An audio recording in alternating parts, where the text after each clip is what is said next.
Ја слушате програмата Низ Светото Писмо.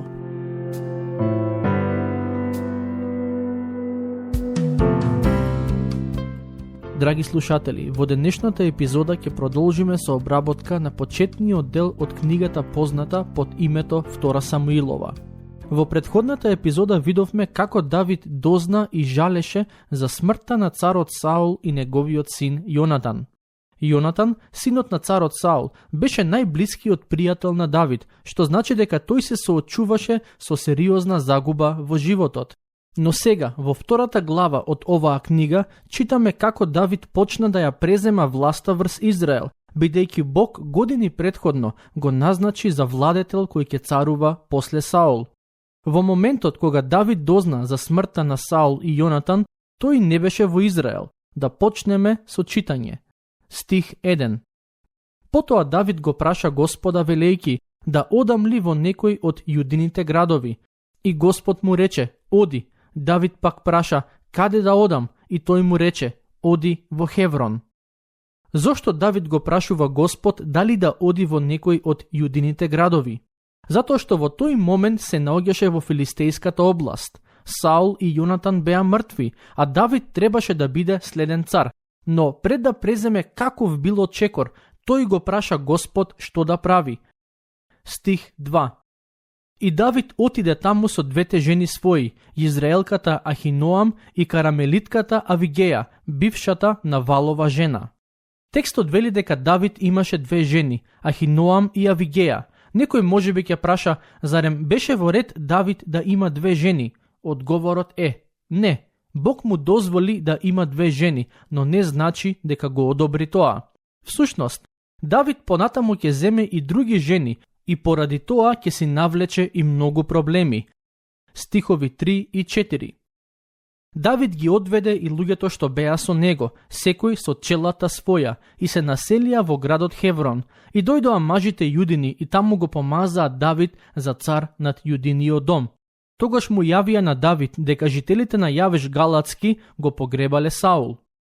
Само да ве подсетам дека претходно Самуил го помаза Давид за цар, односно го назначи Давид за следниот цар на Израел. Но, во моментот кога Самуил го назначи, тој не почна да владее.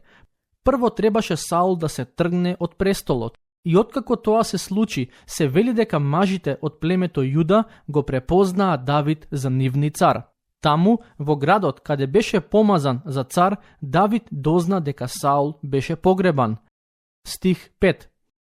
И Давид испрати гласници до жителите на Јавеш Галаатски да им кажат: благословени да сте пред Господ, поради тоа што ја направивте таа милост на господарот свој Саул и што сте го погребале. Иако Саул сакаше да го убие Давид, сепак Давид и додека беше жив, а и откако почина царот, покажа голема почит кон него. Тој не беше обврзан да им благодари на жителите на Јавеш што го погребаа царот, но одлучи да го стори тоа, па дури и го нарекува Саул нивни господар. Стихови 6 и 7.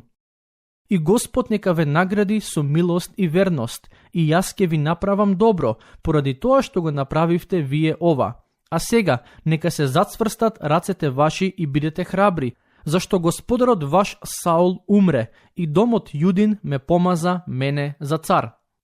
Со други зборови, преку оваа порака, Давид не само што им благодари на тамошните жители што го погребаа Саул, туку им даде до знаење дека племето Јуда има нов цар, а тоа е самиот тој. Уште на самиот почеток од владеењето, Давид се покажа како добар дипломат. Но, иако Господ преку Самуил го назначи Давид за следен цар на Израел, забележете што направи началникот на војската на Саул. Стихови 8 и 9. Но Авенир, син на Нир и началник над Сауловата војска, го зеде Ишбошет, Сауловиот син, го одведе во Маханаим и го постави за цар над Галаат, Ашур и Израел, над Ефрем и Венјамин и над сиот Израел. Во одредена смисла, ова е почетокот на она што се нарекува поделено Израелско царство.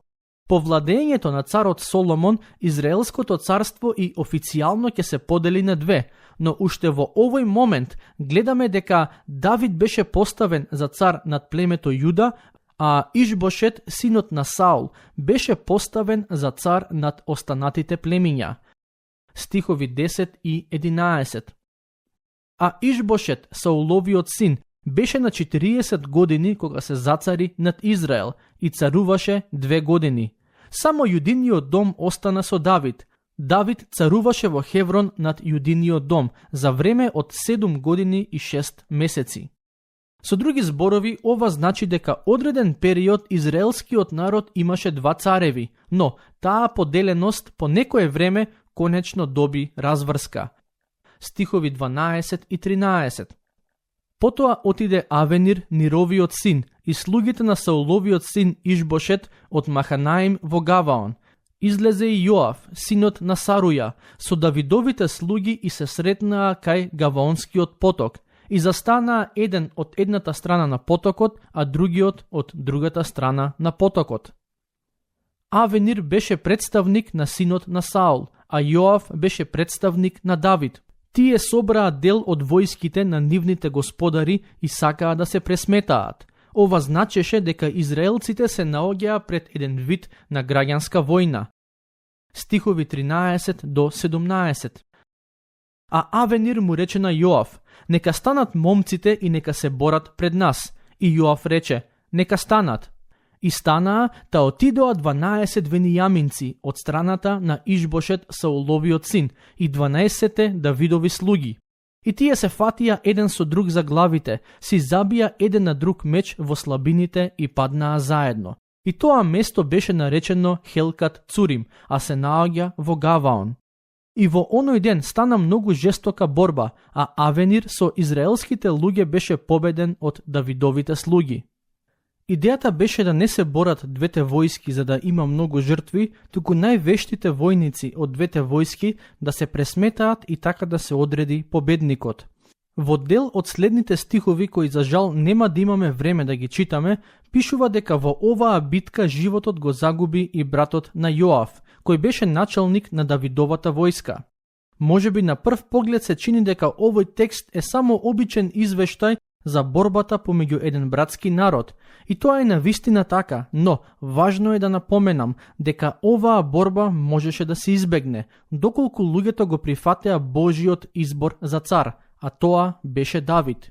Во одредена смисла, овие стихови ни објаснуваат дека кога во едно семејство има поделби, последиците од тие поделби може да бидат навистина сериозни. Сега доаѓаме до глава 3, каде покрај другото дознаваме неколку информации за семејството на Давид. Стихови 1 до 3. Борбата меѓу Сауловиот дом и Давидовиот дом траеше долго. Давид се повеќе се засилуваше, а Сауловиот дом се повеќе ослабнуваше. На Давид му се родија синови во Хеврон. Првороден му беше Амнон од израелката Ахиноам, а вториот син му беше Килав од карамелитката Авигеја, бивша Навалова жена. Третиот Авесалом, син од Мааха, ќерката на Талмај, гесурскиот цар. Текстот не ни кажува само колку синови имаше Давид во тој момент, туку и дека имаше 3 жени. Подоцна, Давид ќе земе и други жени и токму таа полигамија ќе биде извор на многу проблеми и главоболки во неговиот живот. Ова го кажав предходно, но сакам да го нагласам и сега. Бог не ги одобри овие Давидови постапки. Тој му дозволи на Давид да има повеќе од една жена, но тоа не беше согласно неговата волја. Немојте да мислите дека Давид се извлече. Тој трпеше сериозни последици затоа што се спротивстави на Божјата волја. Например, во текстот кој го прочитавме, се вели дека Давид имаше син по име Авесалом, кој му го роди Мааха, ќерката на гесурскиот цар. Во 1 Самуилова глава 27 читаме дека Давид војуваше против гесурскиот цар, го победи и ја зеде неговата ќерка за своја сопруга. А токму синот кој го доби од таа жена во иднина ќе се побуни против него и ќе сака да го убие. Ова е уште една важна тема која не се обработува во овие стихови, но засега само ќе ја спомнам, а понатаму подлабоко ќе ја обработиме.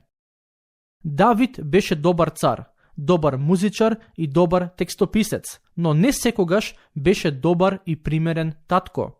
Во неколку ситуации за кои ќе читаме во оваа книга, тој не ги дисциплинираше своите деца, односно не им се спротивстави кога тие со своите постапки предизвикуваа неред околу себе. И токму таа негова пасивност како татко исто така ќе резултира со сериозни семејни проблеми. Стихови 7 до 11. Саул имаше наложница по име Рицпа, ќерка на Аја, и му кажа Ишбошет на Авенир: зошто влезе кај наложницата на татко ми? Авенир многу се налути од зборовите на Ишбошет и рече: зар сум јас песја глава? Јас денес направив милост кон домот на татко ти Саул, кон браќата негови и пријателите негови против Јуда, и не те предадов во рацете на Давид, а ти сега заради една жена бараш во мене грев. Господ нека му испрати на Авенир голема казна и уште повеќе да му додаде, ако не му го направам денес на Давид она за што Господ се заколна, да му се одземе царствувањето од Сауловиот дом и да се постави Давид на престолот над Израел и над Јуда од Дан до Вирсавеја. И Ишбошет не можеше ништо повеќе да му одговори на Авенир, бидејќи се плашеше од него. Со други зборови, овој текст ни го опишува конфликтот помеѓу царот Ишбошет и Авенир, началникот на неговата војска. Расправијата се однесува за една од наложниците на царот Саул, со која Авенир имал сексуални односи. За жал, во тоа време царевите, но и богатите луѓе си земале наложници, односно тоа биле жени кои ги немале сите права и привилегии на сопруга. Како резултат на овој конфликт, се чини дека Авенир ја промени страната и му се закани на Ишбошет дека ќе го поддржи Давид и ќе му помогне да стане цар над сиот Израел. Очигледно е дека стануваше збор за доста влијателен човек, бидејќи и самиот цар се уплаши од таа закана. Стихови 12 и 13. А Авенир испрати од своја страна пратеници до Давид да кажат: чија е оваа земја, и да му кажат уште: склучи сојуз со мене и раката моја ќе биде со тебе да го соберам околу тебе сиот израелски народ. Давид му одговори: добро, ќе склучам со тебе сојуз, само за едно те молам, односно, ти нема да го видиш лицето мое ако не ја доведеш со себе Михала, Сауловата ќерка, кога ќе дојдеш да се видиш со мене. Во прва Самуилова ни се вели дека првата сопруга на царот Давид беше токму Михала, ќерката на Саул, која царот му ја даде откако Давид го победи Голијат. Во текстот кој го прочитавме, Давид ја прифаќа подадената рака од Авенир, но му поставува услов да склучат сојуз само доколку Авенир му ја донесе неговата прва сопруга. Причината поради која Давид бара Михала да му биде донесена е затоа што откако Саул му ја даде нему, по некое време, кога Давид беше во бегство, Саул ја даде својата ќерка на друг човек. Стихови 27 до 29. Кога Авенир се врати во Хеврон, Јоав го одведе внатре зад вратата, не бареќе зборува со него тајно, и таму го прободе во стомакот. И Авенир умре за крвта на Асаел, Јоавовиот брат. Подоцна, кога Давид слушна за тоа, рече: не сум виновен јас, ниту царството мое пред Господ за секогаш за крвта на Авенир, Нировиот син. Нека падне таа врз главата на Јоав и врз целиот негов татков дом.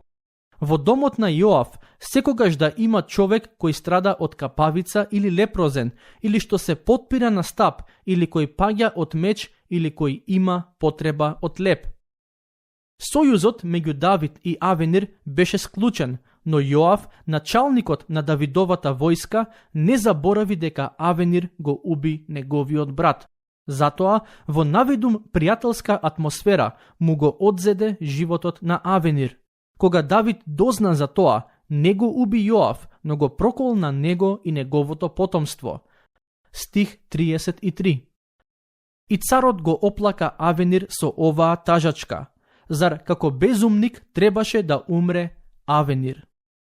Ова е навистина необичен начин да се оплакува починат човек, зарем не? Обично кога некој е мртов, тие на кои им значал човекот кажуваат добри работи за него, а во овие стихови Давид го споредува Авенир со безумник. Има неколку толкувања за причината за ваквото однесување и ќе ви кажам според мене кое е точното. Имено Бог преку Мојсеј им кажа на израелците да изградат така наречени градови прибежишта, во кои убијците ќе одат за да не може некој да им го одземе животот или пак да не ги убие некој пред да им се суди праведно.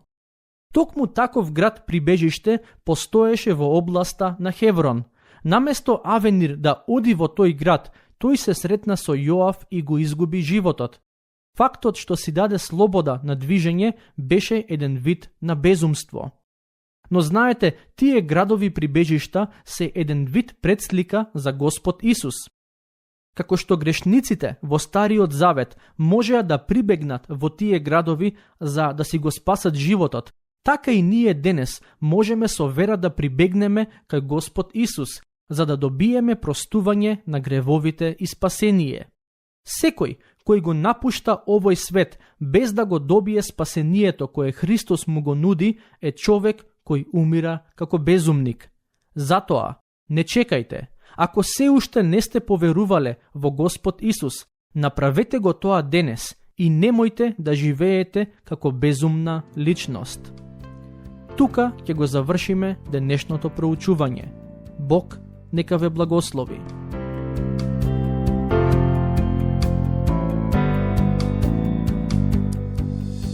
Слушнавте епизода од програмата Низ Светото Писмо. Можете да не слушате и преку мобилна апликација на нашиот YouTube канал и на подкаст платформите како што се Apple и Spotify. Ако ви се допаѓаат нашите епизоди, споделете ги и препорачајте ги на вашите пријатели.